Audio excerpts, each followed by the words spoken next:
है कि अफगानिस्तान में इंडिया जो है वो तस्वीरें लगवा रहा है जय शाह की, कोई नई कैंपेन पाकिस्तान के बारे में शुरू हो रही है। अगले दिन ISPR ने भी इस पर कोई किसी चीमा उस समय साहब लोगों को बुला के बाद सब अगले दिन बड़ी डिटेल से पढ़ा है, इस चीज पढ़ता रहता हूँ हमेशा। एक चीज सीक्रेट समझ आ गई कि विश्व गुरु, फेक विश्व गुरु जो है ना, अपना कंट्री सारा जल रहा है चीमा साहब, आग लगी पड़ी। मणिपुर की उन्हें कोई फिक्र नहीं किसी को। हाँ, वो हमारे पाकिस्तान में इंटरेस्टेड। उसकी मैंने एक उनका सीक्रेट मैंने लर्न करने की कोशिश की, जरा आप भी तवज्जो फरमाएं। वो जितना ज्यादा भारत के मुसलमानों को और पाकिस्तान को जब करते हैं, इसके पीछे एक चीज होती है कि कोई उनके इंटरनल प्रॉब्लम के बारे में सोचे, उनकी अपनी अवाम भी अपने मसाइल के बारे में ना सोचे, इनको इतना एंगेज कर दिया जाए पाकिस्तान और मुसलमानों के हवाले से। आज की खबर सुन ले, यूपी के अंदर 5 मस्जिदें गिरा रहे हैं चीमा साहब। क्यों? ताकि लोगों की तवज्जो इनकी तरफ रहे। वो जो दिहाड़ी लगा रहे हैं, जिस दूसरी तरफ पे दिहाड़ियां जो लग रही हैं, उस तरफ तवज्जो ना दी जाए। अपने अंदर जो कंट्री की आग लगी, उधर तवज्जो ना दी जाए। और कामयाब है वो इस चीज में। ठीक है, बिल्कुल फर्स्ट क्लास। अफगानिस्तान फिरते रहते हैं हर आके। देखिए ना, इससे ज्यादा इंपॉर्टेंट क्या होगा कि तालिबान भाईजान के लिए उन्होंने अपने डिफेंस में बजट रख लिया चीमा साहब। इससे बड़ा स्टेप क्या होगा? लेकिन ये है कि अभी तक उनका हाथ सही पड़ नहीं रहा, पड़ेगा भी नहीं। अभी तक सिर्फ उनके पास 2-4 चीजें हैं। हमारी ये PTI की छोटी छोटी बच्चियां जो हैं, बच्चे तो उनके पास कोई नहीं है, बच्चियां ही हैं, बच्चे भी बच्चियां नुमा है। वो सारा दिन बैठ के ट्वीट के ऊपर ना इनकी चीजें टो करते हैं, एंटी पाकिस्तान। इससे अलावा अभी तक कोई चीज नहीं कर पाए। और दूसरे TTP वाले हैं ना, उनके बारे में तो आपको पता ही है, वो मिसाइल मारते सामने, मिसाइल जाता पीछे। तो वो उनको वो उनकी सिर्फ 2 स्पेशलिटी थी। एक तो छोटी छोटी बच्चियों से शादियां करनी और दूसरा अफीम पैदा करनी। इससे तीसरी तो उनके पास चीज कोई नहीं। चले, और बेवफाई चीमा साहब कोट कोट के पहिए 40 साल यहां रहे हैं वहां, 40 साल। अब इनके साथ क्या वफा करेंगे? जिस दिन ये पैसे बंद करेंगे, इनके घर पहुंच जाएंगे, दिल्ली बॉम्बे पहुंच जाएंगे। इनको मैं बताना चाहता हूं विश्व गुरु को, कराची जब उनको पोखो पेंदी कश्मीर टूर पेंदे रहे हो, चलो करो, करने तो इनको भी मजा लेने दे चीमा साहब। हमने बड़ा मजा लिया 40 साल इनके साथ। अब हमने इनको पकड़ पकड़ के अब निकाल रहे हैं।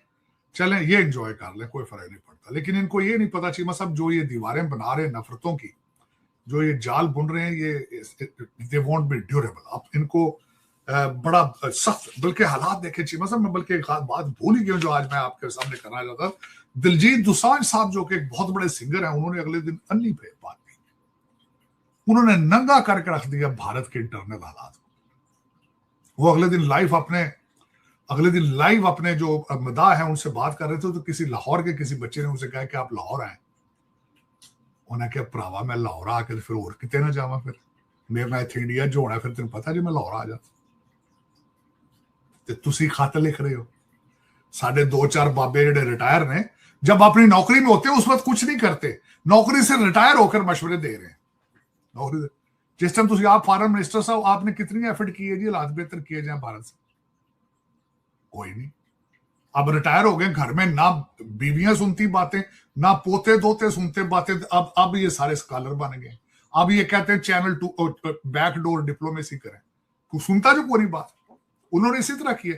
उन्होंने उनके भारत की उन्होंने डिपार्टमेंट उनका foreign, we don't know what the hell they talking about, we don't know them. ये कहते हैं उनके साथ रिलेशनशिप करो, नेड़े हो रहा करो रिलेशनशिप उन्होंने ठीक से। जब तक मोदी साहब जिंदा हैं और 10 साल जो उन्होंने जहर दिया है, 15 साल, 10 साल मजीद लगेंगे इनके जाने के बाद उस वैनम को सेटल होने। तो वो उनके हालात आप भूल जाएं बिल्कुल।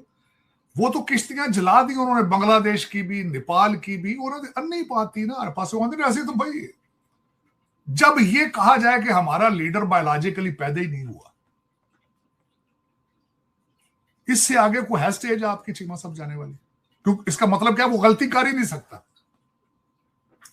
वो गलती कर ही नहीं सकता। लेकिन चीमा साहब, यही हमारी इशू है डेवलपिंग कंट्रीज का। हमारा जो बाबा 75 साल का ऑक्सफोर्ड ग्रेजुएट है, वो मुर्शिद है, वो मुंडे देंदा है पे, उधर जेड़ा भाई है वो आंदा है मैं पैदा ही नहीं बायोलॉजिकल, मैं अपने मां के पेट चो तो पैदा ही नहीं हुआ, तो गलती तो कर ही नहीं सकता। वो छप्पड़ दे पानी तो चाह बनाता रहा उत्थे सारी उम्र, आंदा पैपा ला के तुम करो, देखो कौम नूं बेवकूफ लगे बनाने, और बन रहे हैं बड़ी खूबसूरती से, मतलब बन रहे हैं बहुत जबरदस्त। मैं मुझे इत्तेफाक नहीं हुआ, मैं जब ट्वीट करता हूँ मैं नीचे से पढ़ता नहीं हूँ, लेकिन मैं कई दफा अगर पढ़ूं तो इनकी बेवकूफी पे इतनी हंसी आती है कि जो ये बातें करते हैं, तो तरक्की नहीं कर सकते। जाली डिग्रियां चाहिए, मतलब जाली डिग्रियां प्रिंट कर कर कभी बनी है जाली डिग्री। मैं आपको कहता था ना भाई, यहां आके H1 वीजे पे पकौड़े बेचते फिरते, डिग्री की है masters in artificial intelligence, masters in cyber security, degree सीधी कोई नहीं, सारी जाली डिग्री। और अब यहां से निकाल रहे हैं मतलब H1 वीजों को सबको निकाल रहे हैं इसी वजह से, क्योंकि उनके पास डिग्री सीधी है ही नहीं, सारी जाली डिग्रियां लेकर। अगले दिन आपने मुझे वो आर्टिकल भेजा कि पूरी इंडियन गवर्नमेंट एक ढंग की वेबसाइट नहीं बना सकती। कल परसों मैं गया हूं चीमा साहब, कुछ अपने भारतीय दोस्तों से मैंने बात की, मैंने कहा यार ये खबर देखो कि तुम्हारी तो गवर्नमेंट को ढंग की वेबसाइट ही नहीं बना। उसने कहा तुम्हें आज पता चला? जरा जाओ हमारे इंडियन गवर्नमेंट की वेबसाइटों पे, किसी एम्बेसियों के वीजों पे जाओ जरा, वेबसाइटों में कोई नहीं चलती। तो इतने अंदर विश्व गुरु हमसे अगर कभी अंदर हम चांद के उस हिस्से पे उतर गए हैं, हम सूरज के इस हिस्से पे उतर गए हैं, कभी हम नीचे चले गए, कभी ऊपर चले गए। बस कौम को बेवकूफ बनाया, इतनी पॉपुलेशन चली हुई थी, तो दुआ खैर ही हो सकती चीमा साहब, और कुछ नहीं हो सकता। बिल्कुल दुआ खैर ही हो सकती। चीमा साहब इस हफ्ते कई चीजें मैं देख रहा हूं भारत के हवाले से। वो 5 बिलियन में से 4 बिलियन तो अडानी रखेंगे, 1 बिलियन का पता नहीं उन्होंने क्या लेना है, अब देखिए उस पर डिटेल पे बात करते हैं। तो वो तो 4 बिलियन तो ATM मशीनें हैं, वो आगे भी ज्यादा पंजाब की असम्बली भी खरीदनी है, उसका भी तो कुछ करना है ना, वो आसानी से थोड़ी खरीदी जाएगी पूरी असम्बली। 100 करोड़ का तो एक MP खरीदते हैं वो लोग। चले, लेकिन उससे मैं जो आज पहले मैं बताना ये चाहूंगा चीमा साहब कि एक तो इन्होंने टूटे फूटे से कोई इधर से एक डेलीगेशन भेजा ईरान सुप्रीम लीडर के जनाजे पे, बल्कि उसकी भी तस्वीरें आई हैं कि वो वहां बैठ के मुसलसल अपने सेल फोन से कोई पता नहीं जोक्स पढ़ रहे थे या क्या थे, वो हंस रहे थे। इसकी तस्वीर वायरल हो चुकी कि आप किसी के जनाजे में भी जाके आप वहां पे एक तो खाबे खा रहे हैं, जोक्स पढ़ रहे हैं और हंस रहे हैं। बिल्कुल I saw the picture of it. लेकिन इनका जाना वहां बनता भी नहीं था, क्योंकि इनकी लॉबी बिल्कुल इस वक्त इजराइल के साथ है और तालिबान के साथ है, ईरान के साथ इन मेरे ख्याल में माजी हो चुका है, और उन्होंने वैसे भी कांग्रेस को बुला लिया। जय हिंद दोस्तों, एयर हिंदुस्तान में आपका स्वागत है। दोस्तों, पाकिस्तान के साजिद तरार हमेशा ही भारत की ओर जहर उगलने का काम करते हैं। साजिद तरार ने अमेरिका में खुले मंच में भारत के प्रमुख उद्योगपति मुकेश अंबानी और गौतम अडानी को धमकी दी है। उसने पाकिस्तानी सेना प्रमुख आसिफ मुनीर के सुर में सुर मिलाते हुए कहा कि यदि हालत बिगड़ते हैं तो भारतीय बिजनेस सेंटर और रिलायंस की जामनगर रिफाइनरी पाकिस्तान के संभावित निशाने पर हो सकते हैं। साजिद तरार इन बयानों के बाद भारतीय सोशल मीडिया में यूजर्स उन्हें बहुत बुरी भला कर रहे हैं।